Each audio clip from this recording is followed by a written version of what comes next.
네, 제주항공 여객기 사고와 관련해 전문가와 함께 자세한 내용 짚어보겠습니다. 네, 이근영 한국교통대 항공운항학과 교수, 양시창 기자 나와 있습니다. 어서 오세요. 네, 안녕하세요. 일단 양시창 기자, 밤사이 현장 상황부터 좀 전해주시죠. 네, 어젯밤 사이에 인명구조, 인명수습 작업은 모두 완료가 됐습니다. 한 어젯밤 9시쯤인데요. 이 소방청 등 구조당국은 무안공항 사고 현장에서 사망자 179명을 수습했다 이렇게 발표했습니다. 사고 여객기에는 승객 175명과 승무원 6명 등 모두 181명이 타고 있었는데요.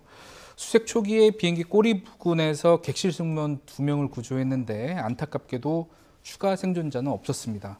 희생자가 179명으로 최종 집계됐고요. 이 국내에서 발생한 이 항공기 사고 가운데 가장 피해 규모가 큰 것으로 파악이 되고 있습니다. 오전 9시 기준으로 현재 신원이 확인된 인원은 모두 144명입니다. 구조당국은 이 지문을 통해서 사망자 신원이 확인되지 않은 경우에는 이 가족 DNA와 대조해 가면서 신원을 확인하고 있습니다. 예. 사고 경위도 다시 한번 정리해 볼까요? 네, 사고는 어제 오전 9시를 전후해서 발생을 했습니다. 시간대별로 한번 재구성해 보겠습니다. 어제 새벽 1시 반쯤 제주항공 7C216편 여객기가 태국 방콕에서 출발했고요.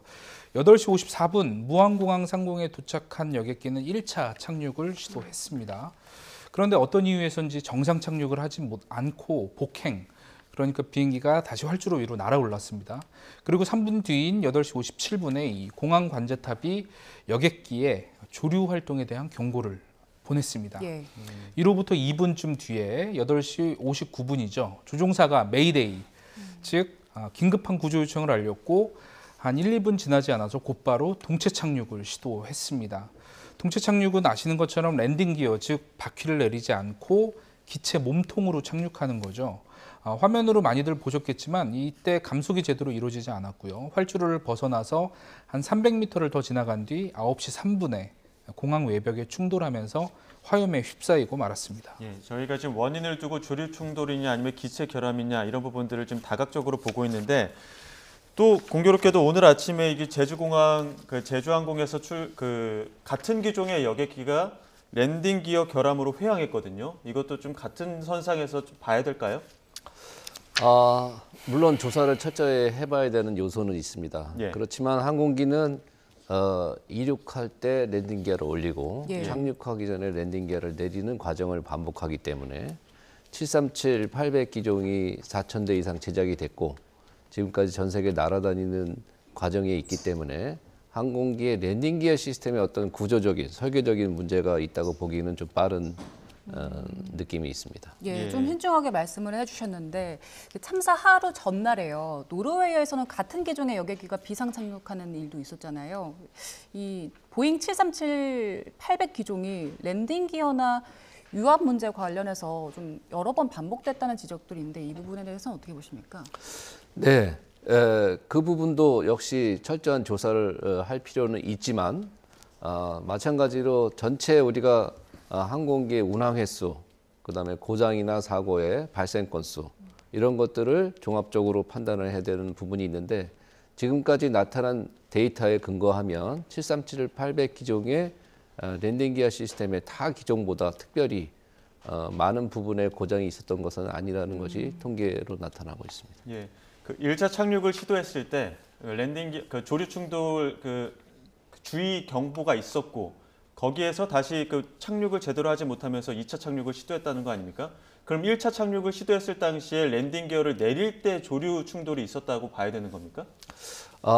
지금 그것은 확실하지가 않고요. 예. 보통 항공기가 공항에 접근하기 전에 수마일 전서부터 예, 랜딩 교수님 기어를 잠시만요. 지금 국토부에서 브리핑이 있어서 이 이야기 먼저 듣고 교수님 의견 또 나눠가겠습니다. 현장 이야기 들어보시죠. 상황은 다음과 같습니다. 먼저 인명 피해입니다. 탑승객 총 181명 중 부상 2명, 사망 179명으로 전원 확인이 되었습니다. 두 번째 신원 확인입니다. 사망자 중 141명은 신원 확인이 완료됐고 38명은 DNA 분석 및 지문 채취를 통해 신원을 확인 중에 있습니다. 신원이 확인된 희생자는 유가족과 협의하여 장례식장으로 이송할 예정입니다. 사고 조사입니다. 항공철도 사고 조사위원회에서 탑재용 항공 일지 등 사고 증거 자료를 추가로 회수하였고 증거 자료 분석 등 사고 조사에 본격 착수합니다. 수거된 블랙박스는 금일 오전 김포공항 시험 분석 센터로 이송하여 분석 가능 여부부터 우선 확인 후 분석 절차에 착수할 계획입니다.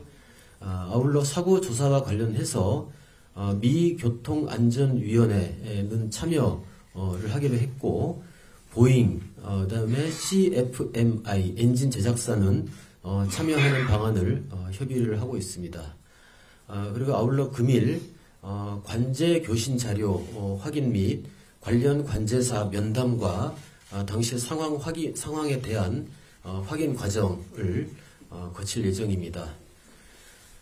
통합지원센터입니다. 12월 29일 일요일 22시 30분부터 무안공항 관리동 3층에 국토교통부, 행정안전부, 국방부, 보건복지부, 경찰청, 소방청, 전남도, 광주시, 무안군, 공항공사, 항공사 등 관계기관 합동으로 제주항공 여객기사고 재난 피해자 통합지원센터를 구축하여 운영 중에 있습니다. 총 5개 반으로 구성이 되어 있는데 총괄 상황반, 유가족 지원반, 사고 수습반, 법률 보험 지원반, 그리고 지역 언론 대응반으로 구성되어 있습니다.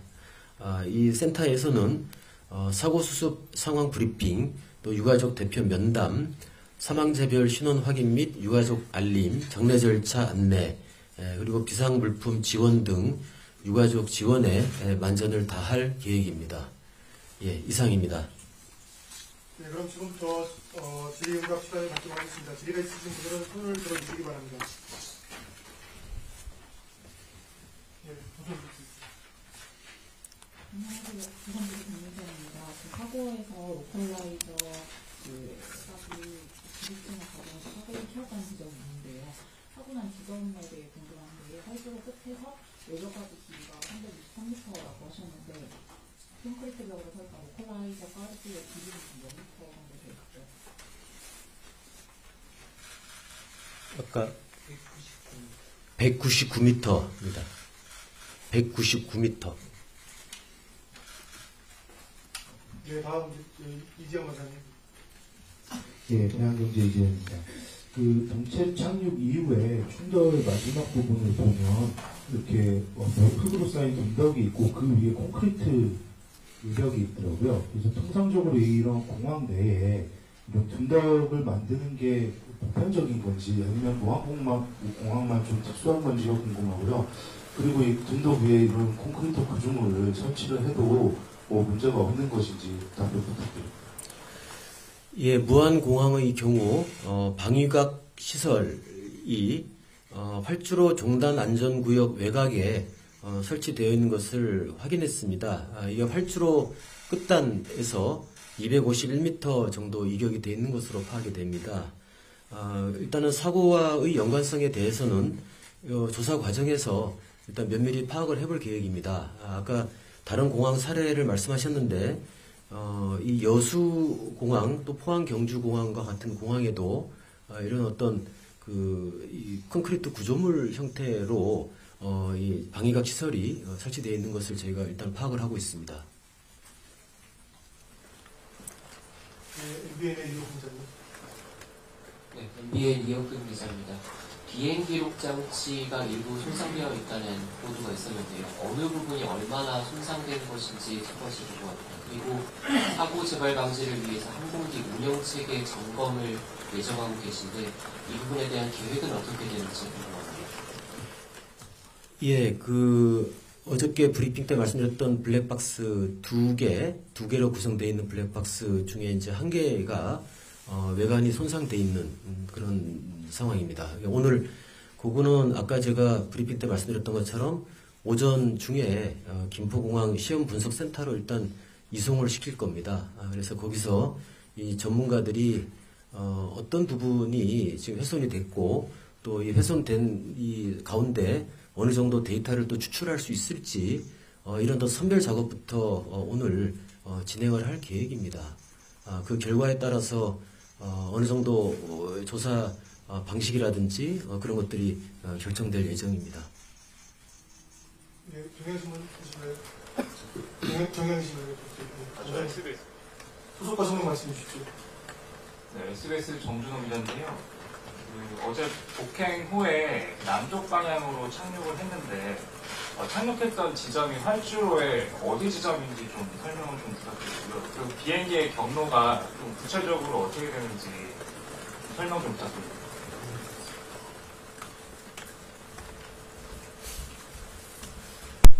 네, 착륙 지점은 대략 그 활주로 1구 방향으로 봤을 때 3분의 1 지점 정도로 추정이 되고요. 정확한 자료는 추후에 이제 확인이 될 거고, 그 활주로 01 방향으로 이렇게 진행하다가 그 폭행을 하면서 활주로 1구 방향으로 착륙을 했지 않습니까? 네, 진로는 이제 1구 방향의 그 3분의 1 지점 먼저 활주로 착지를 하고, 그리고 그대로 진행하다가 활주로 끝을 이제 초과해서 이탈했습니다. 네, 부장님 보고. 아까 전 질문 중에 콘크리트 방위각 시설에 대해서 질문이 있었는데, 이 콘크리트 방위각 시설이 이제 일반적인 것은 아닙니까? 아까 뭐 몇 개 공항만 있다고 하는데, 다른 공항은 또 어떤 건지, 뭐 이게 어떤 시설인지 좀 설명을 좀 해주시죠. 그 방위각 시설은 일단은 항공기가 착륙을 할 때 그 방위를 이 계기판으로 확인할 수 있게끔 밑에서 아래서 이제 신호를 주는 이런 장비라고 보시면 됩니다. 그 항행 안전 시설의 한 종류인데 이 방위각 시설을 어떤 토대 위에 놓냐, 그는 상당히 공항별로 좀 다양한 형태가 있는 것으로 저희가 파악을 하고 있습니다. 아까 콘크리트 구조물도 있고 또 어떤 파일 형태도 있고 어떤 정해진 규격화된 어떤 그런 형태는 없는 것으로 파악이 되고 있습니다. 그러면 이 공항 말고 다른 공항은 방위각 시설이 어떤 형태로 되어 있습니까? 예를 들어 김포라든가 인천이라든가 이런 주요 공항들은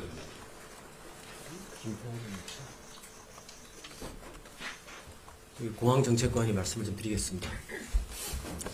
일단 그 정확한 숫자는 제가 그 집계를 못했는데요. 김포라든지 대구공항 같은 경우는 지면에 설치가 되어 있습니다. 그리고 여수라든지 말씀드린 여수라든지 무안 같은 경우는 구조물로 해서 좀 올라가 있는 상황입니다. 그렇게 보시면 됩니다. 네, 뉴스원. 뉴스원 조용입니다. 그 무안 같은 경우는 철저히 도래지인데 애당초에 그 공항이 들어서는 안 되는 지역에 공항을 좀 무리하게 지어서 이번 사태를 좀 키운 게 아닌지 좀 의문이 드는데 그거 관련해서 국토부 입장을 좀 묻고 싶고요. 그리고 그 오늘 분석 여부 이제 확인하신다고 했는데 실제로 이제 데이터 분석이 들어가게 되면 몇 개월 정도 좀 소요될 거라고 좀 보고 계신지 그거 또 하나 궁금하고, 그리고 이제 오전에 보도가 나갔는데 이제 제주 항공편 그 동일기종 랜딩 기어로 이제 회항했다고 뉴스가 나왔는데 그 기종 자체에 대해서 아예 문제가 있는 거 아닌지 그것도 좀 여쭤보겠습니다. 예, 먼저 질문하신 그 무안공항 그 전략과 환경 영향 평가 이제 말씀을 주신 것 같습니다. 어제도 질의를 하셨는데요. 전략 환경 영향 평가 보고서를 보면은 이 공항 운영 시에 조류 이입을 최소화하기 위한 여러 가지 그 조치 필요 사항들이 제시가 되어 있습니다. 근데 여기에 대해서 이 조류 기피제 사용이라든지 뭐 여러 가지 조류를 회피하기 위한 여러 활동, 그리고 뭐 서식지 제거, 또 배수로 차단을 통한 공항 내 유인 차단, 이런 어떤 다양한 예방 활동을 수행하는 것을 계획을 했고, 그렇게 그 공항 운영 기관에서 활동을 한 그런 상황입니다.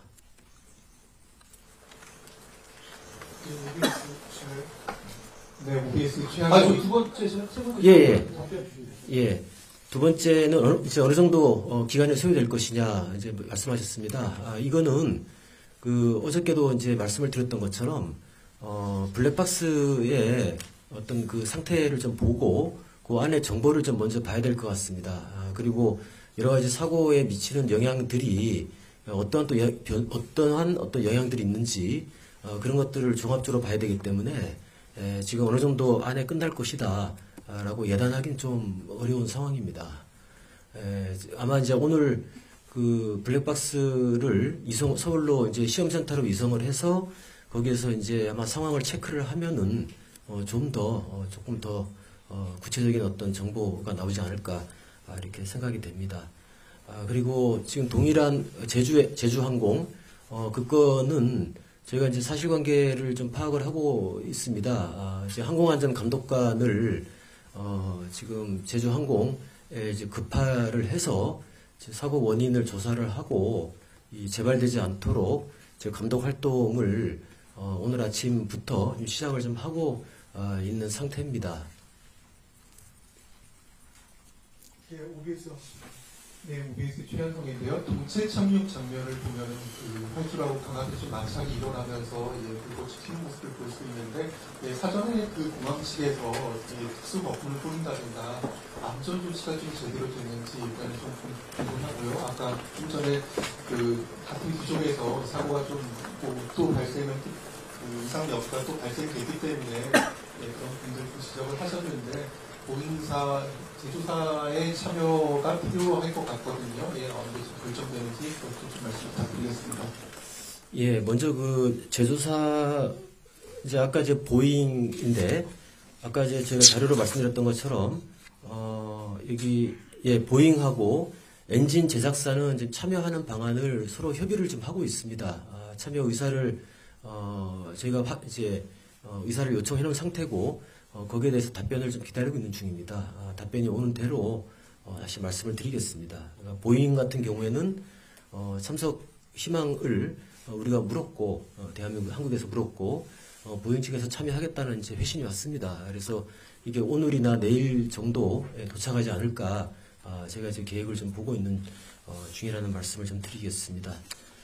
그리고 그 이제 동체 착륙할 때 이제 거품을 이렇게 분사를 하거나 뭐 이런 조치가 있었냐를 이제 질문하셨는데 사실은 그 동체 메이데이 선언 이후에 그 동체 착륙할 때까지 이렇게 굉장히 짧은 시간에 이루어졌습니다. 그리고 이게 거품을 살포한다든지 뭐 그런 어떤 상황은 저희가 지금 파악이 안 되고 있습니다.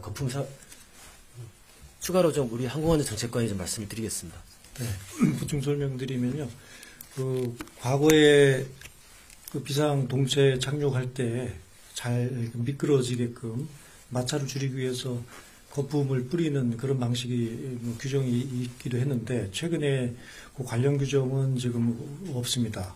그래서 군도 그렇고 과거에 그 거품 이제 뿌리다가 이제 그게 오히려 더 미끄러져서 항공기가 더 많이 쓸려 나간다. 뭐 이런 문제도 있고 환경 문제 등등 여러 가지 이유 때문에 그 규정에서는 지금 삭제된 걸로 알고 있습니다.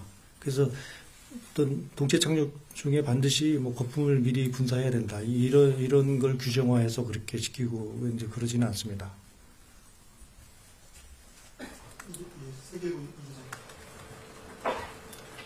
세계부 최명준입니다. 폼 같은 경우 중에서 빠졌다고 말씀하셨는데 그러면은 그 폼이나 베리어를 현재 보유하고 있지 않은 건지 좀 알고 싶습니다. 그 베리어 같은 경우는 이제 군 공항에서 주로 설치합니다. 군용기 전투기 이제 빠르게 내릴 때 단거리에서 잡아채려고 주로 쓰는 군비행장 군용기용이고 민항기에는 사용하지 않습니다. 그러면 그 폼을 이제 사용 안 한다고 그랬는데 비상 착륙 시에 뭐 안전장치 같은 거는 따로 보유하고 있는 게 없다는 건지. 네, 그 통상 활주로가 짧으면은 활주로 종단 쪽에 그 연성 포장을 통해서 이제 랜딩 기어가 이게 바뀌게 한다던가 등등 여러 가지 방법이 있는데 공항마다 좀 상이한 방법을 하고요. 통상은 가용 활주로 거리 내에서 그 접지 지점에 착지를 하고 이제 그 거리 내에서 이렇게 정지까지 이런 식으로 주로 하고 있습니다. 그러면 랜딩 기어 같은 거 고장 났을 때 그걸 외부에서 좀 잡아줄 수 있는 보조 장치 같은 건 따로 무항공항 같은 경우는 보유하고 있지 않은 건가요? 군용 비행장 외에는 지금 그런 배리어 같은 건 없습니다. 네, 조성기 제2입니다. 앞서 설명에서 항공기 착륙 지점을 일부 방향 3분의 1 지점이라고 했는데 이게 미터로 하면 활주로 총 길이가 2,800m잖아요. 그러면 한 900m 간격 3분의 1 가능할 것 같은데 활주로 끝단이 900m 남은 지점이었다는 건지 아니면 1,800m 남은 지점이었다는 건지 좀 궁금합니다. 그리고 통상 착륙할 때는 어느 정도 지점에 터치다운을 하는지 궁금합니다. 활주로 그 19 방향 진입 방향으로 봤을 때 앞쪽에 3분의 1 지점이란 말씀이고요. 그리고 활주로의 그 착륙 지점 에이밍 포인트라고 착륙 지점이 그려져 있습니다. 주로 이제 거기에 터치다운 존에 착지를 주로 합니다. 그게 좀 활주로 더 앞쪽에 있습니다. 앞쪽이라는 표현이 좀 애매해서 그러는데 그러면 이번 사고기가 내리고 나서 활주로를 한 2,000m를 달렸다는 건지 900m만 달렸다는 건지 궁금합니다. 그러니까 시단 활주로 진입부의 시작점으로부터 3분의 1 남은 구간이 한 3분의 1 정도 그렇게 파악을 하고 있습니다. 그러니까 900m만 달려갔다는 거예요. 그 반대입니다. 대략 한 1200 전후 정도 지점에서 착지한 걸로 저희가 현재까지는 추정이 되고요. 정확한 거는 그 FDR 분석을 해야 이제 규명이 될 걸로 보고요. 비조치 정리하시겠습니까? 정리를 하자면은 1200m를 지나서 떨어져서 1600m 활주로를 달리고 250m 정도 떨어진 그 콘크리트 벽에 부딪혔다 이렇게 이야기하는 건가요? 네, 비조치 해주십시오. 네, 비조치 최신아 기자입니다.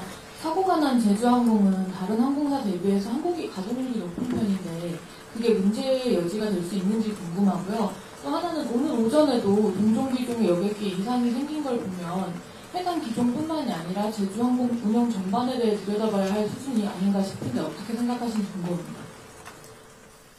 예, 그 제주공항의 그 항공기 가동률이 높은 거는 사실은 통계로 나오는 수치입니다. 그리고 아까 이제 기자님께서 말씀하신 항공 안전과 관련돼서 이제 뭐 큰 이제 문제들이 발생하고 있으니까 저희가 이제 상황들이 좀 수습이 되는 가운데 좀 이렇게 강도 높게 항공 안전 감독을 좀 시행할 계획입니다. 지금 오늘도 일단은 아까 말씀드렸던 것처럼 항공안전감독관 3명을 제주항공에 급파해서 지금 안전감독 활동을 하고 있고, 좀 더 이제 조사가 진행되면은 조사의 원인들이, 사고의 원인들이 나올 겁니다. 그 원인에 맞게끔 좀 더 좀 강도 높게 안전 부문에 좀, 감독 활동을 강화할 계획입니다.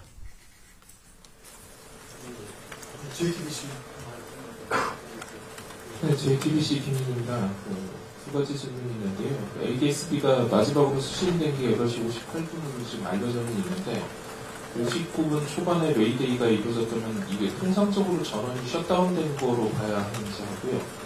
그리고 제보 영상이나 관제탑 영상에도 나와 있을 것 같은데 혹시 그 동체 착륙할 때 플랩은 펼쳐져 있는지 혹시 확인이 되는지 예, 지금 동영상이나 이런 거 보시면 여러 가지 추정을 할 수 있습니다. 그런데 이제 항공기 사고가 기체 이상 상태, 또 기내 칵핏에서 조종사의 당시 상황, 또 외부 요건 여러 가지 복합적으로 규명을 해야 되기 때문에 그 퍼즐식으로 맞춰야 되는 상황이기 때문에 정확히 그 원인에 대해서 판명을 하려면 그 시간이 걸리고 그 정밀한 데이터를 가지고 판단을 해야 되고요. 여러 전문가들이 조합해서 이제 의견을 내야 되고요. 근데 말씀하셨듯이 지금 플랫 문제, 그 다음에 동체에 지금 ADS-B 전원이 꺼졌다. 그래서 아마도 착륙 중에 그 전원이 모두 셧다운된 게 아닌가. 이제 뭐 그런 의심도 일부 추정도 하는 분들이 있습니다. 그런데 그 정확한 거는 그 FDR 자료를 추출해서 봐야 이제 확인이 가능합니다. 예, 한길에.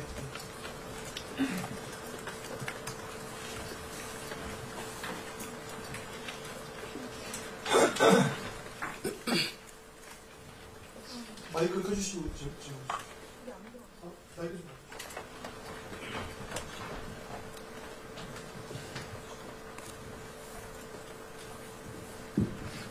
네, 한겨레 박수진입니다. 세 가지 질문 드리고 싶은데 우선 오늘 들어간 블랙박스 분석 가능 여부 결과가 오늘 중에 나오는지 궁금하고요.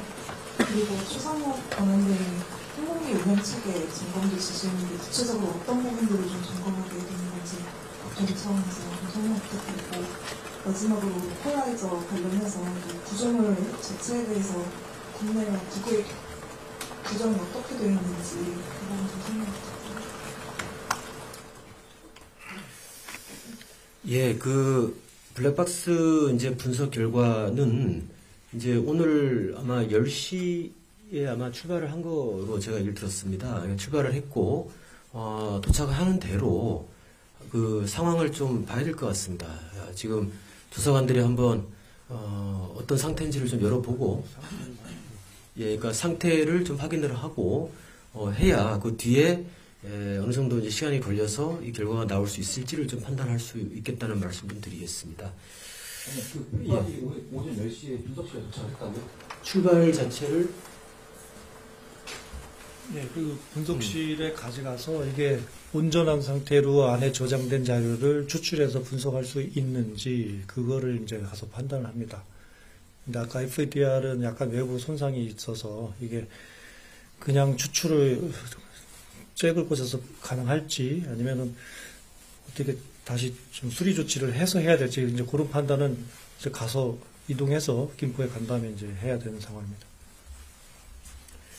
예, 그 아까 말씀한 두 번째 그 우리 권한대행께서 말씀하신 이제 항공기 안전 체계 개선 혁신 이 부분은 저희가 기본적으로 정비라든지 또 뭐 조종사 조종 부분 좀 망라해서 또 공항 시설 뭐 이런 여러 가지 망라해서 좀 안전성에 좀 문제가 있다고 보이는 부분들을 발굴을 하고 또 특히 이번에 이제 사고가 난 결과가 나오게 됩니다. 그런 결과들을 저희가 인지하는 대로 좀 보완을 해서 좀 발전시킬 수 있는 여러 가지 종합적인 그런 방안을 좀 마련할 계획입니다.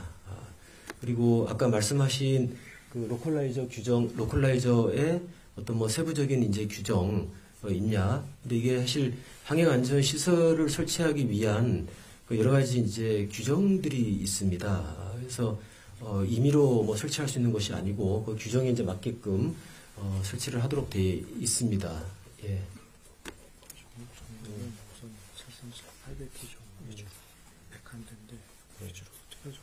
네.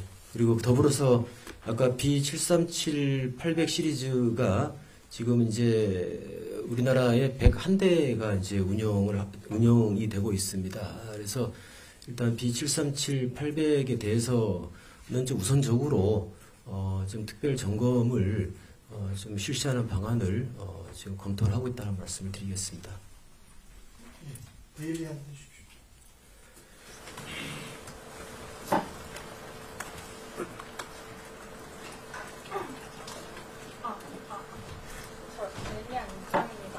잠시만요, 마이크 드리겠습니다.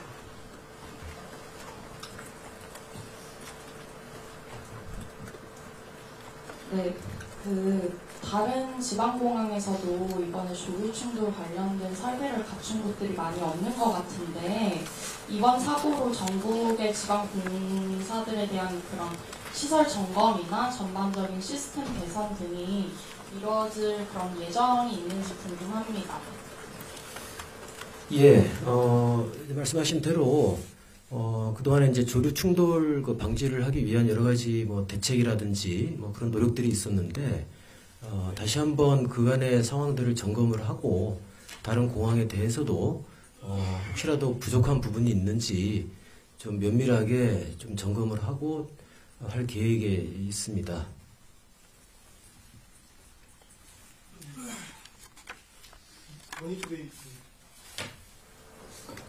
머니투데이 조정주연입니다. 그 말씀하신 대로 개선 과정이 이루어진다고 하는데 현재 신공항들 건립이 되고 있는데 그 신공항들에 대한 전력 환경 평가에서 세나 이런 부분들에 대해서 좀 더 규정을 강화한다든가 관련해서 좀 규제가 더 이루어질 수 있다든가 하는 부분이 있을지 궁금합니다. 예, 그 전략 환경 영향 평가 또는 이제 환경 영향 평가 이런 과정에 있는 사업들이 신공항 사업들이 좀 있습니다. 그래서 이거는 이제 어떤 그 환경 평가를 하는 규정들이 있습니다. 그 규정에 맞게끔 평가를 하는데 저희가 다시 한번 그거는 신공항 사업들 진행되는 사업들에 대해서는 특히 이제 조류 문제는 보다 한번 꼼꼼하게 살펴보고 또 전문가들과 함께 또 추가적인 어떤 보완 방안이 있는지 계속 좀 이렇게 강구해 나가도록 하겠습니다.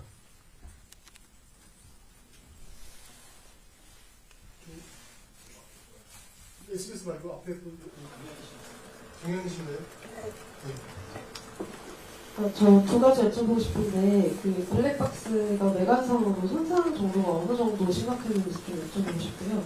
복구가 혹시 불가능할 가능성도 있는지, 통상적으로 이제 제조사에 복구 요청한다고 하면 복구 기간이 좀 얼마나 걸리는지 대략적으로 좀 말씀해 주시면 감사하겠고요.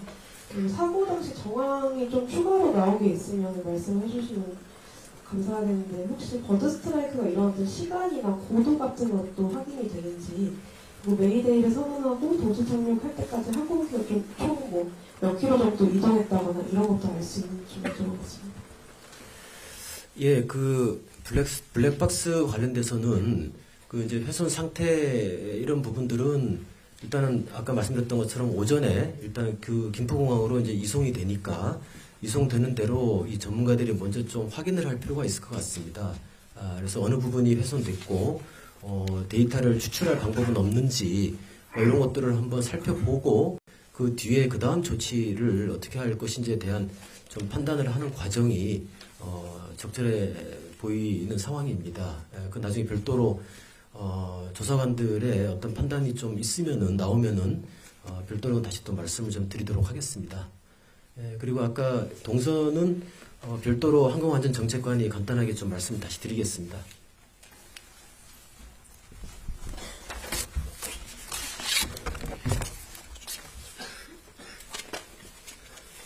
네, 도면으로 설명을 드리겠습니다. 관제 교신 기록이나 그 레이더 자료, 그 FDR 이런 것들은 통상 아마 외신에서 많이 보셨을 텐데 사고조사 과정 중에는 보통 공개를 안 하는 내용입니다. 하지만 저희가 현재까지 이렇게 파악할 수 있는 사고 개요도에 대해서는 좀 알려드려야 할 것 같아서 설명드리겠습니다. 제주항공 여객기 사고 발생 개요도인데요. 08시 54분에 활주로 01번으로 그 진입하면서 착륙 허가를 받습니다. 그 과정에서 08시 57분에 관제탑으로부터 조류 활동 주의 조언을 받습니다.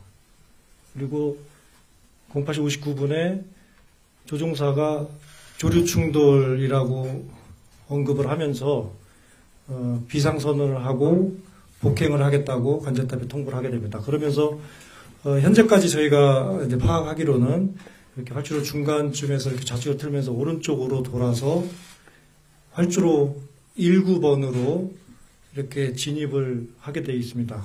그래서 09시 01분경에 활주로 진입 착륙 허가를 받고 02분경 활주로 한 여기 진입 부분의 한 3분의 1 지점 중에 접지를 하고 03분경에 활주로를 초과해서 충돌한 걸로 이렇게 파악이 되고 있고요. 요거는 FDR이나 나중에 교신 기록이나 조합을 해서 정확하게 규명을 해야 되기 때문에 초단이나 조금 약간의 오차는 있을 수 있다는 점 그 말씀을 드립니다. 동선에 대해서 이 정도 설명을 드리겠습니다. 혹시 고도도 알 수 있나요? 비행 고도까지는 정확하게 그거는 FDR 자료나 이게 좀 나와야만 판단이 돼서요. 그거까지는 지금 확보가 안 됐습니다.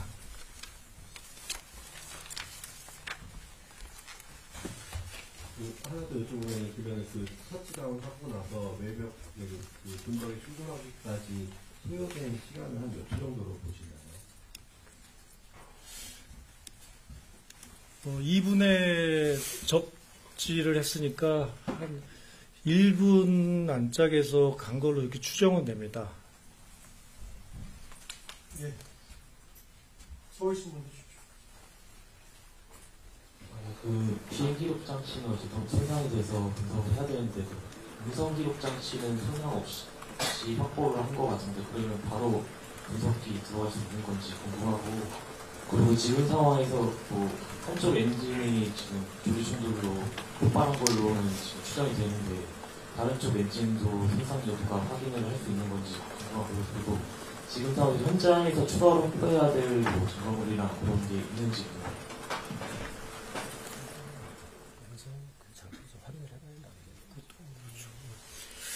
예, 그 아까 음성 기록 장치, 비행 기록 장치, 그러니까 파손 아까 됐던 것도 있고 뭐 온전 이제 파손 여부가 파손이 안 된 것도 있는데 그런 것들은 사실은 조사관들이 한번 좀 확인을 해봐야 될 것 같습니다. 이게 뭐 외관의 어떤 그런 상황과 달리 또 내부가 또 작동이 안 될 수 있기 때문에 그런 것들을 한번 정밀하게 한번 관찰을 해보고 조사를 해보고 이제 판단을 좀 하는 게 좋을 것 같다는 좀 말씀을 드립니다. 그리고 아까 두 번째 말씀하신 게 지금 상황에서도 엔진이 양쪽 다 파손된 게 확인되는지. 그거를 제가 조사를 좀 해야 될 것 같습니다. 그 부분도. 예.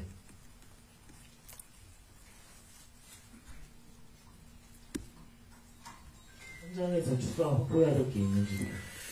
일단은 아까 이제 브리핑 자료에서도 말씀드렸던 것처럼 일단 탑재용 항공 일지라든지 이런 것들은 추가로 일단은 회수를 했습니다. 했고 지금 필요한 자료가 있다면은 또 추가로 계속 그 현장에서 또 확보를 해 나갈 계획입니다. 예, 다음 질의 있으신 분, 전자신. 불법이나 기록이 훼손되면 미국으로 보낼 수도 있다고 했는데 정확히 어떤 기관에서 분석을 하는 건지 그리고 지금 이번에 미국 교통안전위원회에서 분석을 참여하신다고 했는데 이분께서 참여해서 어떤 역할을 하게 되는 건지. 예, 기본적으로 이제 NTSB가 참여하게 되면은 사실 이제 공동으로 조사를 한다고 이제 보시면 되겠습니다. 한국에 있는 항공철도사고조사위원회와 함께 공동으로 조사를 진행을 하실 계획입니다. 그리고 제작사로 가는 거죠. 같이 아니 그 나갈 한대서 이제 외부로 보낼 때 NTSB랑 같이. 그리고 만약에 여기서 이제 기술적으로 데이터 추출이 어렵다고 하면은 NTS, 그러니까 미 교통안전위원회와 제작사에 함께 이제 보내서 거기서 또 같이 한번 조사를 하는 과정을 거치게 될 겁니다.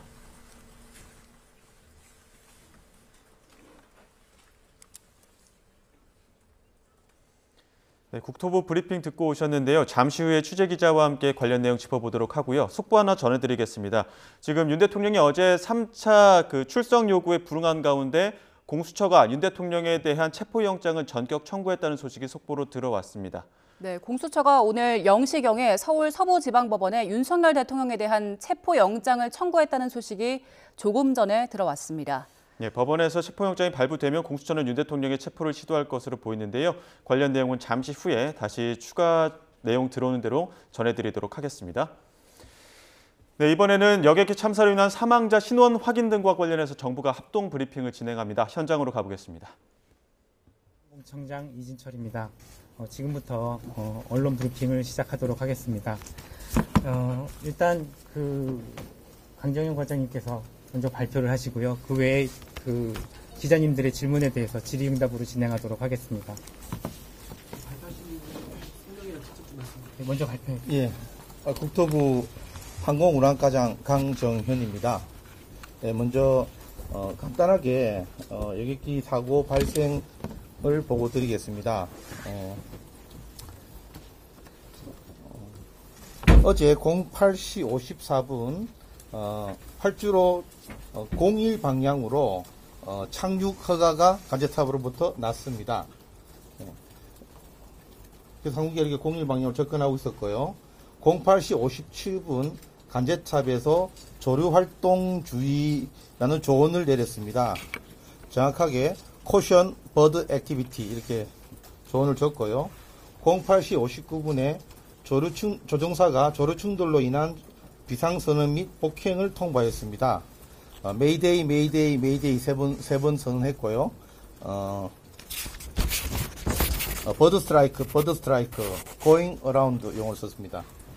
그 다음에 공구 시에 폭행 후 재접근을 시도했는데 통상적인 절차는 01 방향으로 이렇게 접근을 해서 5,000피트까지 올라가서 자선회에서 5,000피트까지 올라가서 홀딩 포인트에서 홀딩하다가 뭐 다시 01 방향으로 착륙하든지 이렇게 한 절차인데 이때는 조류 충돌로 인한 사유인지 어떠한 사유인지 019 방향으로 조종사가 요청하였습니다. 그래서 간제탑에서 09시 1분에 19 방향으로 착륙을 허가했습니다. 그래서 09시 2분에 활주로 착륙을 접지했는데 대략 활주로 19 방향 시단으로부터 한 1200m 정도 되는 지점에 접지를 하였고 09시 3분에 항공기가 충돌하여 크래시 되었습니다. 이 사건 개요를 시간대별로 말씀드렸고요. 질문 받을까요? 네, 질문 있으면 질문 받도록 하겠습니다. 활주로 무게가 비슷하게 보시를 보면 분턱이 있잖아요.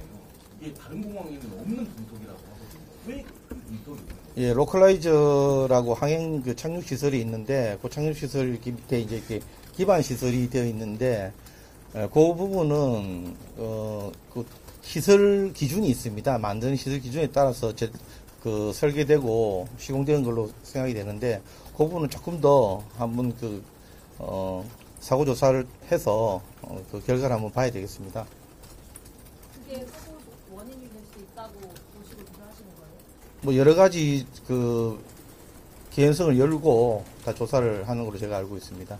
폴라이저 위치나 콘크리트 만드는 것 자체는 문제는 아니에요? 예, 위치는 뭐 그 정상적인 위치에 있는 것이고요. 지금 그 재질이 아마 문제인 것 같은데 그 부분은 그 국제 기준에 따라서 또 우리나라 국내 기준이 다 완성되어 있고 그 기준에 따라 만든 걸로 알고 있는데 한번 그건 다시 한번 확인해 봐야 될 사안 같습니다. 매뉴얼에 이제 뭐 안테나를 설치할 때 부러지기 쉬운 받침에 장착해야 된다라는 규정이 명확하게 나와 있는데 그 콘크리트는 사실 부러지기 쉬운 그 구조물이 아니잖아요. 그 상황에서 매뉴얼대로 된 건지 확인이 된 건가요? 네, 그 부분 좀 더 확인해야 되는데 그 위에 이제 그 철 구조물이라든지 이런 부분들은 부러지기 쉬운 구조물로 되어 있고 지금은 그 받침대 이야기인데 네, 그건 더 확인해 봐야 될 사안 같습니다. 그 폭발을 한 게 로컬라이저 그 콘크리트에 부딪혀서 폭발을 한 걸로 조사 결과가 확인된 건가요? 아니, 그렇죠. 확인되지 않았습니다. 그건 지금 또 조사를 해봐야 아는 사항입니다. 무항공항에 보면 이제 대륙스트라이크 발생률이 유독 높다고 나온 보도가 있는데 이유가 뭐라고 지금 보고 계십니까? 그 부분은 지금 일부 언론 보도에 그렇게 나가고 있는데 그거는 사실인지 아닌지는 다른 공항과 좀 비교를 해봐야 되기 때문에 조금 시간이 좀 걸릴 것 같습니다. 뭐 일반적으로 버드 스트라이크 방지하는 역사들 이런 분들의 어떤 채용률이 좀 낮았다 그런 부분이 그런 거에 대해서는 어떻게 보고 계십니까? 예, 그 부분 제가 그 채용률 같은 건 지금 자료를 갖고 있지 않습니다. 근데 그런 게 되게 좀 중요한 부분 중에 하나잖아요. 지금 사고. 예, 통상 그 조류 예방 활동하는 분이 지금 여기 4분 근무한 걸로 제가 알고 있고요. 그 사건 당일날 2분이 근무하신 걸로 알고 있습니다. 보통 다른 공항에서도 2분이면은 그게 그 방지를 하는데 효율적으로 운영이 되는 건가요? 공항 규모에 따라서 다를 것 같은데 그 부분은 제가 구체적인 자료를 갖고 있지 않아 가지고 확인해서 말씀드리도록 하겠습니다. 로컬라이저 분석을 작년에 고수했다고 알려져 있는데 이걸 왜 했는지 좀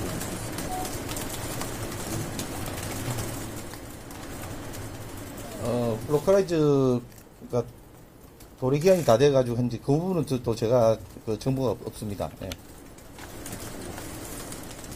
비행 조종사 경력은 없는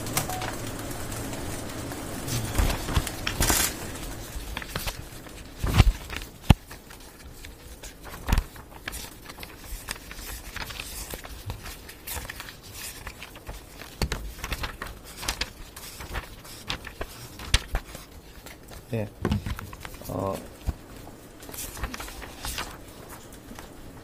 기장부는 6,800 23시간 정도 되고요. 부기장부는 1650시간 정도 됩니다. 그리고 기장으로 이제 임명되신 날이 2019년 3월 10일이고 부기장은 2003년 2월 8일 이렇게 되어 있습니다. 그리고 다시 한번 말씀해 주세요. 2023년. 예, 부기장은 2023년 2월 달이고요. 기장은 2019년 3월 달 정도. 부기장 시간이 몇 시간인지 한번 물어보세요. 부기장 시간은 1650시간 가량 되겠습니다. 기장은요? 기장은 6823시간 정도 되겠습니다. 아까 로컬라이저 받침대라고 표현을 하셨는데 그 재원을 좀 알 수 있나요? 높이랄지 뭐 두께랄지 모두 전체가 콘크리트인지. 예, 전체가 콘크리트라고는 제가 아닌 것 같은데 그 구체적인 자료는 제가 지금 갖고 있지 않습니다. 동체 착륙 전에 바닥에 마찰 계수를 높이는 작업들이 있어야 될 텐데 그걸 못하고 긴박하게 착륙한 이유가 좀 나왔을까요? 또 핑킹 부분이라든가. 폼 뿌리는 거 말씀하시는 거죠. 예. 통상 예전에는 폼을 뿌렸다고 하는데 지금 현재는 좀 폼을 뿌릴 여유도 없었을 것 같고요. 지금 현재는 지금 폼을 사용하지 않는 걸로 제가 알고 있습니다. 공항 소방대는 현장에서 대기 중이었나요? 아니면 추락 이후에 출동했나요? 정확한 타임라인 있습니까? 그 타임라인은 지금 제가 가지고 있지 않습니다. 그러면 공항 소방대는 항상 공항에 상주를 하잖아요. 예, 상주합니다. 그럼 관제탑에서 교신은 언제, 이게 출동해달라는 말을 전달하는 시간이 있을 거 아니에요? 관제탑에서 전화했다든지 어땠든지 그거를 모르신다고요? 예, 통상 크래시 벨을 누르면은 바로 출동하도록 되어 있습니다. 그래서 어느 지점으로 가라고 그러면 즉시 출동해서 진압하도록 되어 있습니다. 그러면 뭐 알고 계시는 분 있으신 것 같아서 말씀 주십시오. 소방차는 공항 안에 앞으로 나오죠. 네네. 성함하고 직함 말씀. 부산항공 앞으로 오세요. 앞으로. 네, 마이크 앞으로 오세요. 마이크.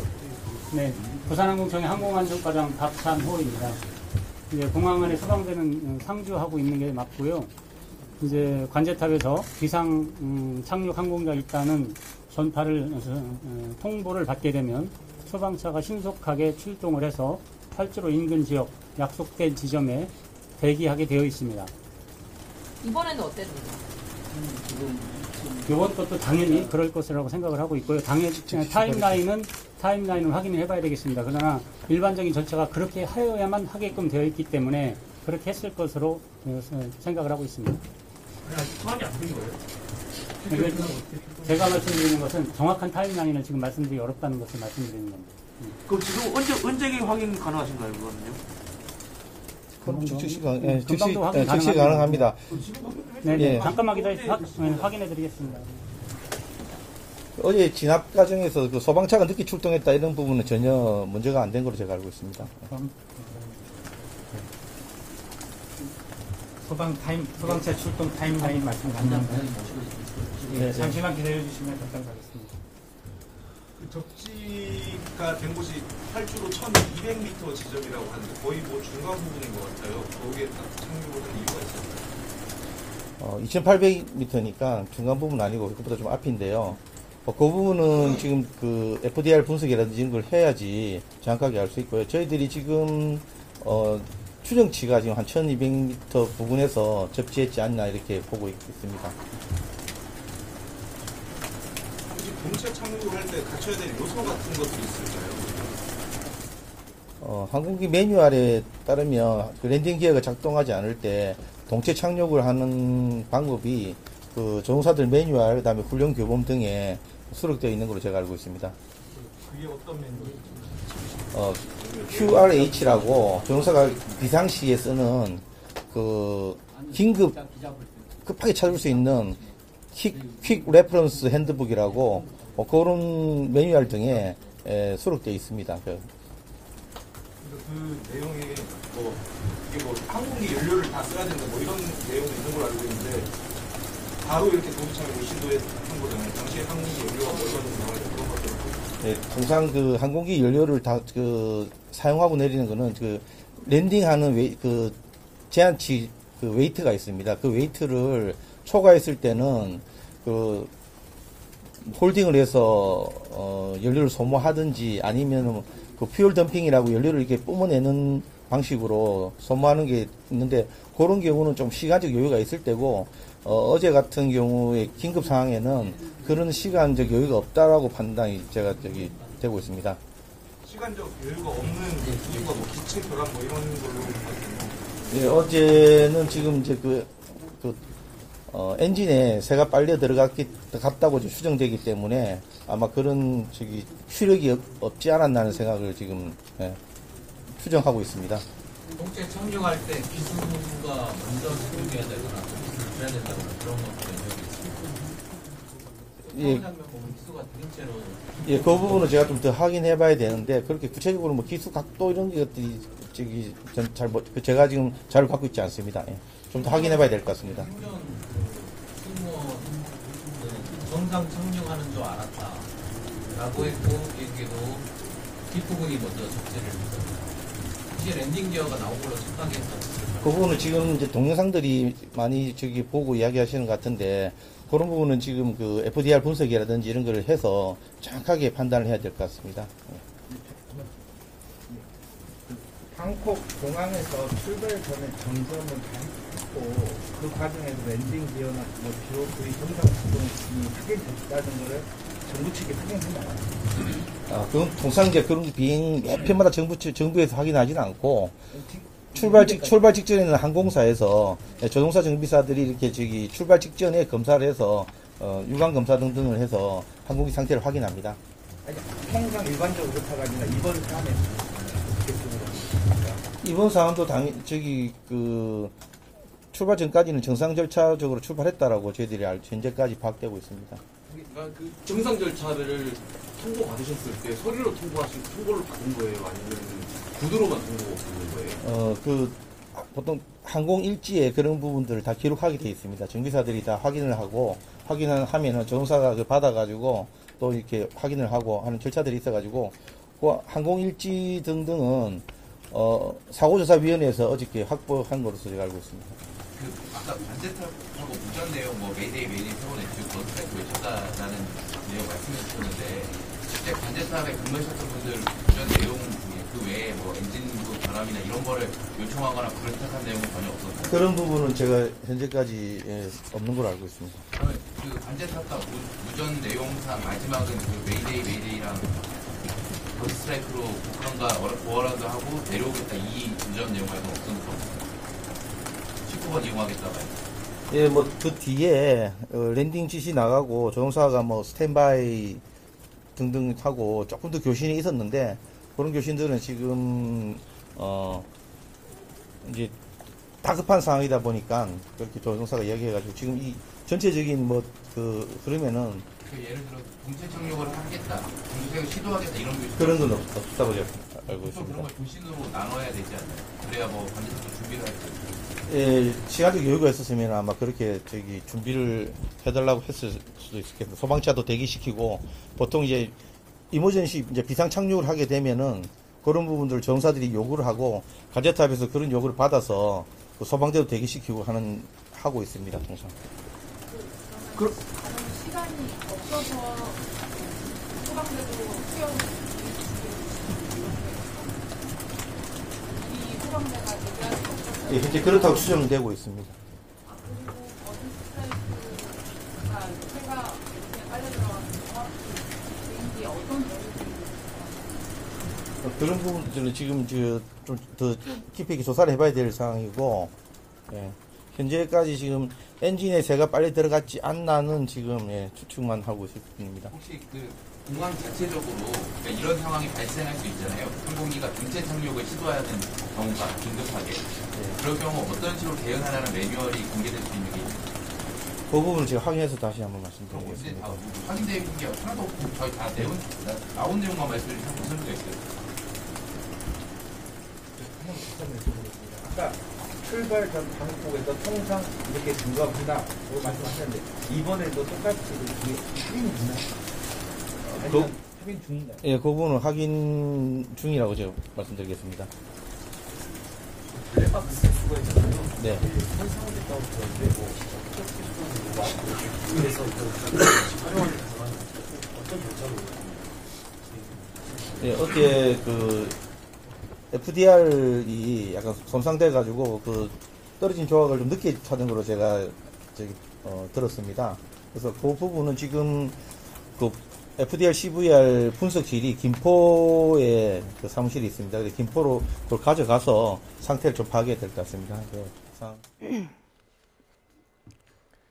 네, 무안국제공항에서 국토부 현장 브리핑까지 듣고 오셨습니다. 관련 이야기 다시 나눠가겠습니다. 양시찬 기자, 일단 브리핑 내용부터 좀 정리해볼까요? 네, 두 곳에서 브리핑이 연이어 열렸는데요. 먼저 국토부의 브리핑이 있었습니다. 주종환 국토부 항공정책실장이 직접 나왔는데요. 인명피해를 정확하게 밝혔습니다. 승객이 181명이 있었고 2명 사망에 2명이 부상, 179명이 사망이라고 밝혔고요. 이 신원 확인이 되지 않은 38명에 대해서는 현재 DNA로 확인 작업 중에 있다.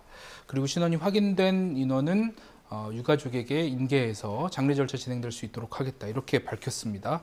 그다음에 블랙박스 관련된 내용도 밝혔는데요. 이 블랙박스 2개 중에서 하나가 비행 자료 기록 장치가 있고 하나가 음성 장치가 있는데 이 2개 중에서 하나는 훼손이 됐다. 그리고 이 두 가지를 다 오늘 오전 중으로 이 김포공항에 있는 시험 분석 센터인가요? 예, 거기로 보내서 분석 가능한 여부를 먼저 판단해 보겠다. 이렇게 나왔고 오늘 중으로 분석이 가능하겠느냐의 기자의 질문에 그거는 블랙박스 열어서 상태를 좀 봐야지 확인할 수 있겠다. 이렇게 밝혔습니다. 또 조사에는 미국 국가교통안전위원회가 참여하기로 했고 보잉사 등 그 엔진 제조사 등 참여하는 여부는 아직 검토 중이라고 밝혔습니다. 또 이 로컬라이저라고 하죠. 방위각 시설이라고 브리핑에서 밝혔는데 여기에 이제 충돌을 한 것으로 지금 추정이 되고 있거든요. 이 시설에 대해서는 여수나 포항공항에도 비슷한 구조물이 있고 다만 대구나 김포공항에는 지면에 설치가 되어 있다. 이렇게 또 기자들 질문에 답을 했습니다. 이어서 이제 나온 그 정부 합동 브리핑에서는요, 이 내용이 좀 중첩되는 것들이 많이 있는데, 먼저 이 정확하게 시간으로 재구성을 했습니다. 8시 54분에 활주로 01 방향으로 착륙 허가를 내렸고, 57분에 조리활동 주의 경고를 했다고 얘기했습니다.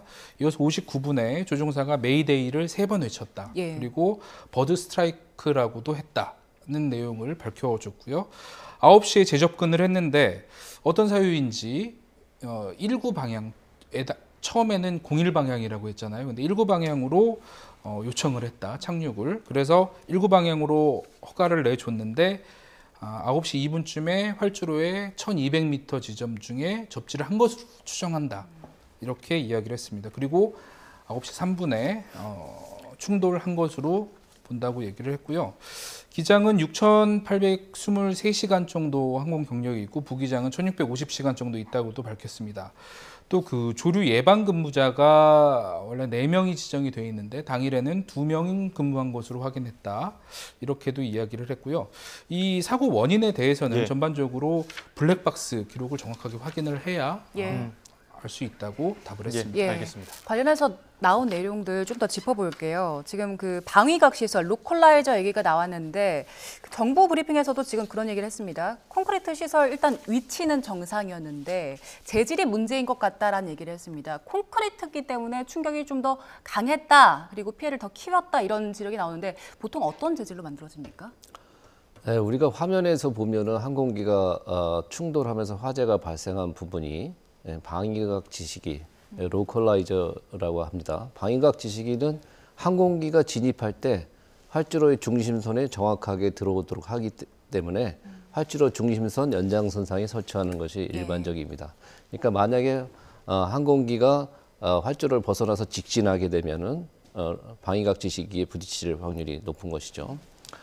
그래서 물론 방위각 지시기가 활주로 외곽에 있기 때문에 그것에 대한 설치 규격, 설치 재질 이런 부분에 대해서는 규정을 제대로 따르는지는 확인해 봐야 될 것 같습니다. 다만 항공기와 관련된 활주로 주변에 있는 장애물 시설들은 항공기가 부딪히더라도 항공기가 손상이 최소화되고 그 장비가 부러져 나갈 수 있도록 설계하는 것이 일반적인 사항입니다. 그러니까요. 지금 봤을 때에도 콘크리트 구조물 위에 이제 로컬라이저가 설치되어 있었던 거죠. 여기 지금 그렇게 무한공항에서는 보이고 있습니다. 거기에 또 둔덕까지 있다 보니까 항공기가 저 콘크리트 외벽을 뚫고 그냥 그대로 외형을 유지한 채 지나갔어야 되는데 콘크리트 외벽이 방해를 하면서 지금 오히려 항공기가 지금 파손이 되는 그런 상황이 벌어졌다는 거죠. 이런 부분 이제 규정을 좀 따져봐야 될 텐데 원래 이제 콘크리트 재질로 해야 되는 겁니까?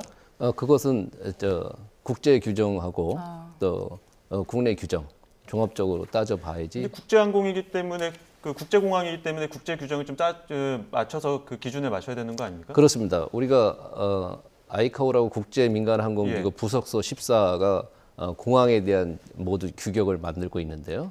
우리가 그 규격을 따라서 공항을 설계하도록 돼 있고요. 만약에 규격을 따르지 못할 경우는 차이점을 통보하도록 그렇게 돼 있습니다. 제가 알고 있기로는 차이점이 통보를 안 한 것으로 봐서는 국제 규격을 따르는 것으로 지금 한 것을 알고 있는데 그것은 자세한 부분은 규정을 제대로 면밀하게 조사해야 될 것 같습니다. 그리고 블랙박스와 관련된 얘기도 있었는데요. 블랙박스 지금 그 비행 기록 장치 같은 경우에는 외부가 손상이 된 걸로 확인이 됐고 여기서 기록을 좀 분석할 수 있는지는 아직도 확인을 해봐야 되는 상황이잖아요. 그런데 블랙박스는 사실 굉장히 중요한 정보들이 많이 들어가는 부품인데 어느 정도 충격을 좀 견딜 수 있어야 되지 않습니까? 네, 블랙박스는 3,400G에 견딜 수 있어야 되고요. 3,400G가 뭡니까? G는 중력 가속도를 의미합니다. 인간이 견딜 수 있는 G가 한 9G 정도 되는데 3,400G면 엄청나게 큰 충격에 견딜 수 있습니다. 온도에는 1000도씨에서 견딜 수 있도록 그렇게 설계가 되어 있습니다. 그러나 이렇게 항공기가 충돌이 일어나고 화재가 일어날 경우에는 블랙박스가 손상되는 경우가 종종 있습니다. 그렇게 되면 요새는 블랙박스가 솔리드 스테이트 IC 칩으로 구성이 되어 있습니다. 메모리가. 그래서 메모리가 전체가 다 손상이 되지 않고 일부 손상이 될 경우에는 그 블랙박스를 만든 제작사로 보내서 일부 손상된 메모리를 빼내고 새로운 메모리를 집어넣어서 그나마 남아있는 데이터를 추출해내는 그런 기술이 있습니다. 그래서 그런데 시간이 걸릴 수 있다. 그런 내용입니다. 지금 국토부 브리핑 보면 메이데이, 메이데이, 메이데이 3번 외치고 버드 스트라이크를 얘기했다는 거 아닙니까? 그러면은 일단은 1차 착륙 지점에서 버드 스트라이크를 인지를 했고 다시 복행하는 과정에서 왜 그럼 랜딩 기어를 안 내려갔을까요? 그것도 블랙박스를 분석해봐야 아는데요. 블랙박스가 랜딩 기어가 고장이 났을 수도 있고. 잠시만요. 지금 현장에서 또 브리핑이 있어서 현장 브리핑 좀 들어보겠습니다. 현장 연결하겠습니다. 달리하신 분들의 명복을 빌고 유가족 여러분들께 깊은 애도의 말씀을 드립니다. 저희의 노력이 남은 탑승자 가족의 마음을 얼마나 보듬고 달랠 수 있을지는 모르겠지만 저희들은 끝까지 최선을 다해서 남은 가족들의 지원을 위해서 최선을 다하겠습니다. 다시 한번 이번 사고로 목숨을 잃은 분들의 명복과 유가족 여러분들께 깊은 위로의 말씀을 드립니다. 오늘 브리핑 시간에는 어제도 계속 말씀드렸습니다마는 사고의 원인이라든가 이런 부분들은 우리 정부 당국의 몫이고 제가 드릴 수 있는 답변이 없음을 어제도 여러 차례 말씀드렸는데 탑승자 가족 지원과 관련된 사항 중심으로 설명드리고 필요한 여러분들의 질문을 받고 답을 하는 그런 순서로 진행을 하겠습니다. 먼저 오늘 브리핑을 통해서 확인을 하셨겠지만 조금 전까지 어떤 시신의 신원이 확인된 신원이 확인된 시신은 모두 141명으로 파악이 됐습니다. 이들은 현재 유가족들의 시신 확인 절차를 거쳐 장례식장으로 안치하는 어떤 그런 절차를 거치게 되는데 어제 말씀드린 우리 현장에 나가 있는 저희 직원들이 유가족들을 모시고 장례식장으로 모시고 필요한 장례 절차를 돕도록 하겠습니다. 필요한 장례 절차는 유가족들이 원하는 방식, 절차를 존중할 것이며 유가족들께서 원하는 방식으로 진행을 하겠습니다. 탑승자 가족들께서는 어제 말씀드린 대로 저희가 광주와 목포, 무안 등지에 호텔 객실을 확보했는데 인근에 목포대학교 기숙사가 별도로 확보가 됐습니다. 지자체의 도움이라든가 목포대학교의 도움을 받아서 목포대학교 기숙사를 확보해서 모든 유가족이 이쪽으로 이동을 하지는 않으셨습니다만은 이쪽으로 어젯밤 12시를 전후한 시간 목포대학교로 일부 이동을 하셨고요. 그렇지 않은 분들은 공항에 설치된 임시 숙소에서 머무르시면서 현장 수습 상황을 지켜보셨습니다. 오늘도 저희는 추가로 탑승자 가족 지원을 위한 직원 37명을 무안공항 현지로 파견을 했고 이후에도 계속 탑승자 가족 지원을 할 그런 직원들을 추가로 파견할 그런 계획입니다. 현재 저희 직원 한 300여 명이 탑승자 가족들 옆에서 말씀드린 어떤 장례 지원 절차라든가 이런 부분들에 대해서 계속 상의하고 그분들의 의견을 듣고 있습니다. 보험 관련 사항입니다. 어제 말씀드린 대로 모두 5개 보험사에 이렇게 분산 가입되어 있고 영국에 재가입되어 있는 어떤 그런 상황입니다. 사고 수습과 함께 장례 등 탑승자 가족 지원과 일단 보험사와 협의해가지고 유가족들을 최대한 예우하면서 향후 보험 처리와 관련한 그런 논의를 진행하도록 하겠습니다. 재보험사에서 어젯밤 늦게 우리나라에 이제 입국을 했다고 합니다. 이제 이분들과 함께 구체적인 보험금 지급 방식이라든가 이런 부분들에 대해서 준비를 하고 장례 절차가 마무리되고 유족들이 요구를 하는 그런 시점에 요청을 하는 그런 시점에 보험 처리와 관련한 부분들 협의를 진행할 계획이라는 점 말씀드리겠습니다. 어제 말씀드렸지만 1월 1일 오후 5시까지 무안공항이 지금 폐쇄되어 있는 상황입니다. 그래서 무안으로 입국하기로 돼 있던 해외에 나가 있는 지금 체류객들이 계신데 어제 인천과 부산을 통해서 귀국을 돕는다는 그런 말씀을 드렸었는데 무안에서 나간 나가사키, 일본 나가사키 노선이 있습니다. 여기는 부산이나 인천의 노선이었기 때문에 부산이나 인천의 노선이었기 때문에 저희들이 직접 무안 나가사키 노선을 이용하신 분들에 대해서는 인천으로 모시고 다시 지상교통편을 이용해 가지고 귀가를 지원할 그런 계획입니다.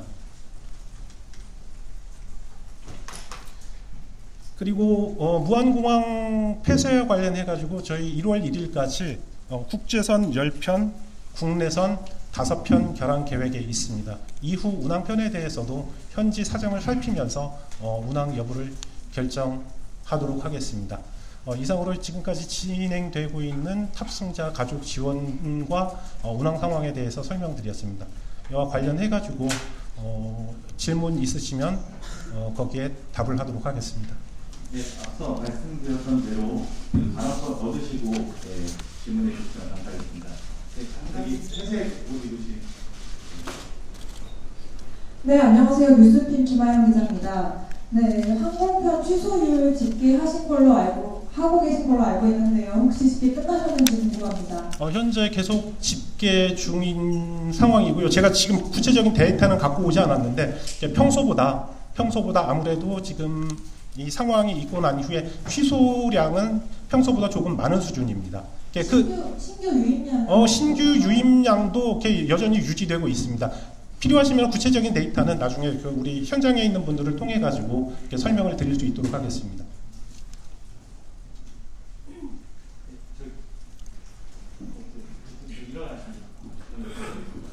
네, 안녕하세요. 시사기자 장일민 기자라고 합니다. 일단 여쭤보고 싶은 게 두 가지가 있는데요. 첫 번째는 사망자도 중요하지만 생존자가 더 중요하지 않나 그런 생각도 합니다. 일단 승무원들 2명 생존자가 있는데 그 직원들에 대한 의료 지원 계획이 지금 어떻게 되고 있는지 그게 궁금하고, 그리고 추가로 그 직원들 같은 경우는 향후 비행을 조금 꺼려할 수도 있는 사례가 나올 수가 있다고 생각해요. 그렇다고 하면 혹시 원하는 부서를 요청을 했을 시에 최대한 그쪽을 맞춰서 부서 이동이라든지 그런 걸 좀 지원을 해줄 계획이 있는지, 그리고 한 가지 더 여쭤보고 싶은 거는 제주항공의 기장 승급 기준이 혹시 타 LCC에 비해서 좀 더 강화된 부분이 있는지, 아니면 뭐 최소 비행 시간이라든지 그런 게 조금 더 기준이 좀 엄격하다든지 그런 내용이 있다면 말씀을 드리겠습니다. 네, 말씀해주신 저희 승무원 두 분이 생존해서 어제 이렇게 목포에 있는 병원으로 후송이 됐다가 어제 오후 늦게 다시 서울로 이제 이송이 됐습니다.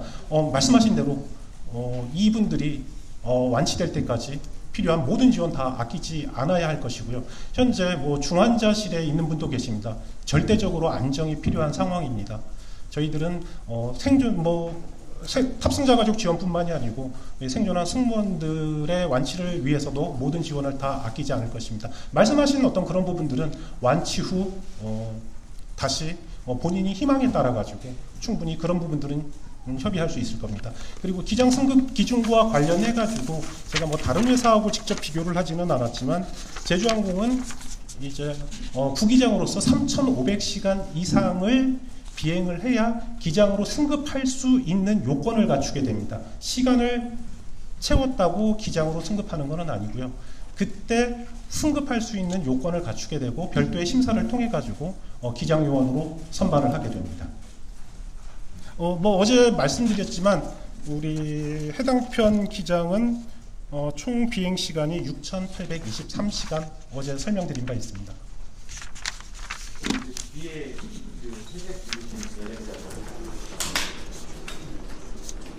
네, 안녕하세요. 조선비즈 이나라고 합니다. 그 항공보험 배상 관련해서 조금 더 구체적으로 파악하시는 내용을 알려주시면 좋을 것 같습니다. 그리고 두 번째는 그 오늘 아침에도 같은 기종의 항공기가 랜딩 기어 사고가 일어나서 이제 회항 걸로 나왔는데 혹시 거기 관련해서 입장이나 추후 대책이 있는지 궁금합니다. 그리고 세 번째로 태국 유가족분들이 입국하셨는지도 내용 알려주시면 좋겠습니다. 아까 보험과 관련해가지고 말씀드린 대로 지금 뭐 장내 절차 지원이 우선이고요. 어제 뭐 최대 배상 한도와 관련해가지고는 어제 설명드린 바가 있습니다. 그리고 아까 설명드린 대로 지금 영국의 재보험사에서 어제 저녁 우리나라로 입국을 해가지고 오늘 중에 이들하고 어떤 이 보험 처리와 관련한 이제 논의를 시작할 계획입니다. 장내 절차 진행과 더불어 가지고 보험금 지급에 대해서도 탑승자 가족들과 유가족들과 긴밀히 협의하면서 저희들은 예우를 다해서 이 관련 업무를 진행할 계획입니다. 구체적으로 뭐 진행되는 사항들은 이거 다음 뭐 브리핑 시간을 통해 가지고 아니면은 별도의 자료를 통해 가지고 충분히 설명을 드릴 수 있도록 하겠습니다. 랜딩 기어 관련 질문을 주셨는데 오늘 뭐 이륙 직후에 랜딩 기어에 이상이 있다는 시그널이 접수가 됐고요.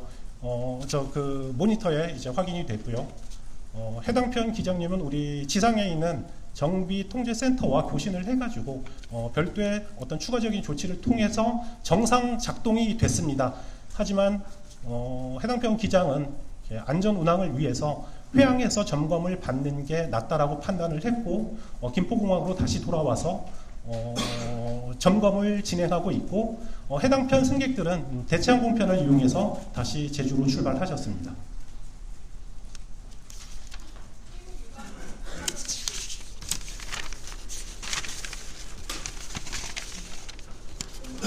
태국 유가족 지금 입국 여부는 오늘 도착을 할 예정입니다. 도착을 하면은 저희들이 그분들의 원활한 의사소통을 위해 가지고 뭐 통역까지 옆에 같이 모셔가지고 현장으로 이동하는데 도와드리고 현장에서 유해를 확인하고 하는 그런 절차에 적극적으로 도움을 드리도록 하겠습니다.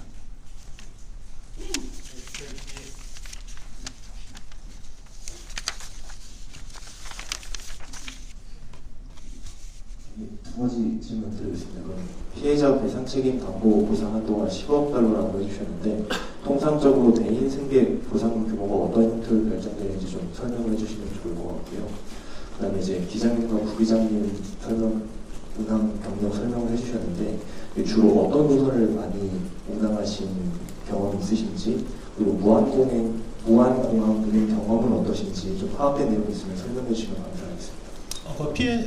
보험금 지급 형태라든가 이런 부분들과 관련해서는 앞서 여러 차례 말씀드렸지만은 보험사들과 오늘부터 이제 본격적으로 논의를 시작하게 되는 겁니다. 이 과정에서 나오는 그런 내용들, 우리 탑승자 가족들에게 협의하는 그런 내용들, 필요한 사항들에 대해 가지고 충분히 설명을 드리도록 하겠습니다. 말씀드린 대로 이제 보험사하고의 협의가 이제 시작되는 단계로 이해를 해주시면 될 것 같습니다. 그리고 해당 편 기장의 무한공항 탑승 이력에 대해서는 제가 미처 확인을 못했습니다. 이 부분은 확인을 하고 몇 차례나 이제 운항을 했었는지 그 여부는 제가 확인을 못했는데 모든 기장님들이 어떤 특정 노선에만 배정이 되지는 않습니다. 물론 자격 여하에 따라 가지고 어떤 바다를 건너야 되는 그런 노선들인 경우에 특별 별도의 자격이 있는 어떤 그런 기장님들께 배정이 되지만 그렇지 않은 경우에 어떤 내륙 노선, 국내선, 국제선 이렇게 골고루 이렇게 배분이 됩니다. 어떤 특정 노선에 집중해 가지고 그렇게 배정하지는 않습니다. 네, 제주항공의 사고 수습 대책 방안 브리핑 듣고 오셨습니다. 일단 양시장 기자, 관련된 브리핑 내용 좀 짧게 정리해 볼까요? 네, 브리핑은 송경준 제주항공의 경영지원본부장이 나와서 했고요. 먼저 유가족의 지원과 위로를 위해서 최선을 다하겠다, 깊은 위로의 말씀 드린다고 얘기했습니다. 이 사고 원인은 정부 당국의 몫이고 탑승자 가족 지원하는 방안에 대해 설명을 해줬는데요. 필요한 장례를 도울 것이다. 유가족이 원하는 방식으로 장례를 최대한 지원하겠다. 또 유가족들의 숙박을 관련해서 머물 곳을 목포대 기숙사를 확보해서 그쪽으로 일부 유가족이 이동해서 머물고 계시다. 이런 말도 했습니다. 또 탑승자 가족 지원을 위해서 직원 300여 명이 파견해서 현장에서 이 장례 절차 지원 등을 돕고 있다. 중요한 말은 이 5개 보험사에 가입했다고 얘기를 했고 영국 보험사에 재가입돼 있다. 이런 얘기를 했고요. 이 보험사의 협의가 시작됐고 유가족을 예우할 것이다. 이렇게 밝혔습니다. 이 보험사에서 입국했다고 밝혔고요. 이 보험사의 협의가 이제 시작됐다. 이렇게 이야기를 했습니다. 예. 저희는 앞서 국토부 그리고 정부 합동 브리핑 내용으로 좀 사고 당시의 원인들 좀 더 짚어보겠습니다. 활주로에 다시 돌아올 때 일단 일반적인 방향과 다른 방향으로 들어왔다고 밝혔고요. 그리고 활주로에 접지한 지점이 한 3분의 1 지점으로 보인다. 그래서 원래는 2.8km 정도의 활주로인데 지금 정부의 발표 보니까 1,200m 정도가 되는 걸로 보인다고 했는데 이렇게 제동거리가 많이 줄게 되면 충격도 훨씬 더 강해지겠네요? 그렇습니다. 항공기가 정상 착륙할 때도 우리가 접지 지역이라는 부분이 있습니다. 터치다운 존이라고 돼 있고 활주로에 마킹이 되어 있습니다. 그래서 조종사들은 안정적인 접근을 할 경우는 정확하게 터치다운 지점에 접지를 해야지 활주로 길이를 충분히 사용할 수가 있습니다. 그런데 이번 사고 같은 경우는 급하게 접지를 하다 보니까 활주로 터치다운 존을 많이 지나서 1200m 정도라고 국토부에서 발표를 했는데요. 그 정도가 되면은 남아있는 활주로 길이가 많이 적은 상태죠. 예. 그래서 속도를 제어하고 정지하기에는 거리가 너무 짧았다. 그래서 충돌 시점의 속도가 상당히 많이 있었다. 예. 그렇게 볼 수 있겠습니다. 국토부 브리핑 보면은 QRH 매뉴얼에 동체 착륙 대응 방법이 수록되어 있다 이렇게 얘기를 하는데 교수님께서도 관련 교육을 하신 적이 있으십니까? 네, 저도 그 QRH를 확인을 했고요. 예. 또 읽어봤고 예. 이해를 했습니다. 그러면 그 QRH대로 한다면 어떤 좀 방법으로 동체 착륙을 시도해야 되는 겁니까? QRH에 의한 것은 지극히 상식적인 내용입니다. 그래서 항공기의 연료는 최대한 적게 만드는 것이 좋고요. 방출은 안 하더라도 소진의 방법으로 예, 그것은 정상적인 상태에 있을 때 이야기입니다. 그 다음에 속도를 최대한 낮춰야 된다. 그러니까 플랩 같은 걸 이용해서 항공기의 진입 속도를 최대한 낮춰야 된다. 플랩이라면 날개를 역방향으로 하는 겁니까? 아닙니다. 날개를 더 넓게 만드는 고양력 장치라고 우리가 부르는. 바람 저항을 세게 한다는 말씀이죠. 그렇습니다. 그래서 착륙 속도를 최대한 낮추고 그 다음에 여러 가지 상황이 있는데 그 상황을 절차대로 따라서 하면 되도록 그렇게 설계가 되어 있는 것입니다. 사고 당시 상황을 보면 QRH 매뉴얼을 어느 정도나 다른 걸로 보입니까? 거의 지금 여기에 해당되는 것들이 없는 것 같아요. 지금 상태에서는 우리가 육안으로는 확인이 좀 어려운데 풀랩을 사용했는지 또 그 QRH에 나와 있는 각종 절차를 이행했는지 그런 것은 블랙박스를 분석해야 나오겠지만 지금 현대에 나타난 상황으로만 봐서는 QRH 절차를 수행할 만한 시간적 여유가 없지 않았을까.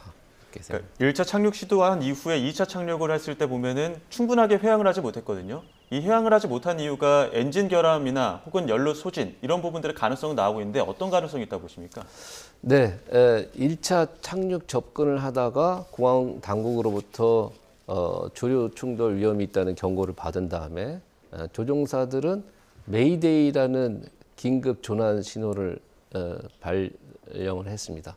이 메이데이가 나오면은 관제 기관에서는 다른 모든 비행기에 우선해서 이 비행기의 착륙 우선권을 주게 되도록 돼 있죠. 예. 그 메이데이를 외치면서 조종사가 함께 외쳤다고 하는 것이 버드 스트라이크라는 것을 외쳤어요. 예. 그러니까 조종사가 느낌 또는 계기판에 나타난 그런 상황들을 종합할 때 우리 비행기는 조류 충돌이 발생했다 예. 하는 것을 이야기했다고 국토부 브리핑에 나와 있습니다. 예. 그래서 그 상태에서 정상적으로 조류 충돌이 됐다고 하더라도 한쪽 엔진이 정상적으로 살아 있다 그러면은 충분히 고도를 올려가지고 정상적인 고라운드 절차, 예. 복행 절차를 수행하면 안전하게 내릴 수 있는 부분이 있는데 지금 국토부 브리핑에 따르면 충분한 그런 절차가 수행되지 못하는 상황이 돼서 관제탑에 긴급하게 내가 지나갔던 활주로를 180도 돌아가지고 바로 내려야 되겠다. 그런 리퀘스트가 왔고 관제탑에서는 이런 상황에서는 조종사의 리퀘스트를 우선적으로 들어주도록 그렇게 되어 있습니다. 그래서 예. 그럼 엔진 두 개가 다 망가졌을 가능성도 있다는 겁니까? 그거는 이제 블랙박스를 분석해야 알 수 있는 것이고 예. 랜딩 기어가 고장 났을 가능성 또 아니면 조종사가 랜딩 기어 레버를 내리지 않았을 가능성도 있고 엔진에 문제가 있을 가능성도 있고 여러 가지 가능성은 우리가 데이터를 가지고 이야기해야지 정확한 이야기를 할 수 있을 것 같습니다. 예, 알겠습니다. 여기서 마무리하겠습니다. 지금까지 이근영 한국교통대 항공운항학과 교수 그리고 양시창 기자와 함께했습니다. 고맙습니다. 고맙습니다.